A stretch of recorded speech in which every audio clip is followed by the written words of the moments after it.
We spend the first half of our lives adding. We add trophies to the shelf. We add furniture to the rooms. We add clothes to the closet. We add obligations to the calendar. For a long time, we thought this was the goal. We thought that accumulation was the evidence of a life well lived. We thought that having more meant being more. But then, you reach a certain point. Maybe it's in your 40s, maybe your 50s. You look around your home, and instead of feeling pride, you feel heavy. You realize that every object in your home takes up two kinds of space. It takes up physical space on the floor, but it also takes up mental space in your mind. The broken tool you swore you'd fix, the clothes that haven't fit in 5 years, the boxes in the garage that haven't been opened since the last time you moved.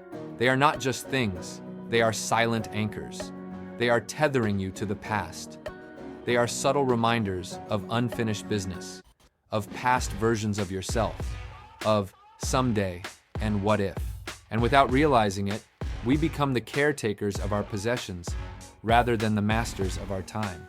The art of letting go is not about being ruthless. It is not about throwing away your memories. It is about honesty.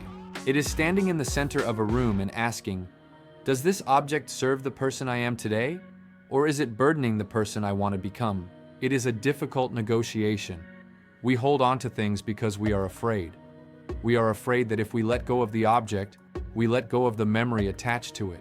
But memories do not live in cardboard boxes. They do not live in old receipts or chipped mugs. They live in you.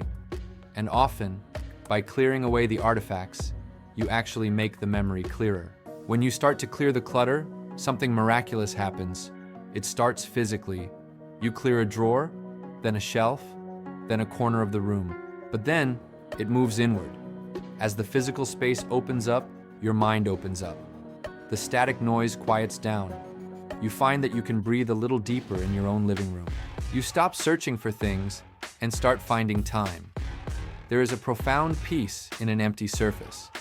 A table with nothing on it is not empty. It is ready. It is ready for a meal with family. It is ready for a new project. It is ready for the present moment. Imagine walking into your home and feeling light. Imagine opening your closet and seeing only the clothes that make you feel good. Imagine opening your calendar and seeing white space. This is the gift of subtraction. In the second half of life, success isn't defined by what you gather. It is defined by what you release. We are lightening the load for the journey ahead. We are making room for what actually matters now. Connection, peace, health, rest. You are not losing anything. You are trading dust for clarity. You are trading clutter for freedom. So, do not be afraid of the empty bin. Do not be afraid of the charity shop run. Start small. Start with one drawer. Start with that one corner that has been bothering you for months. Touch each item, thank it for what it did for you, and then, if it's time, let it go. Create space. Not just in your house, but in your life. Because you don't need more to be happy. You just need to be able to see what you already have.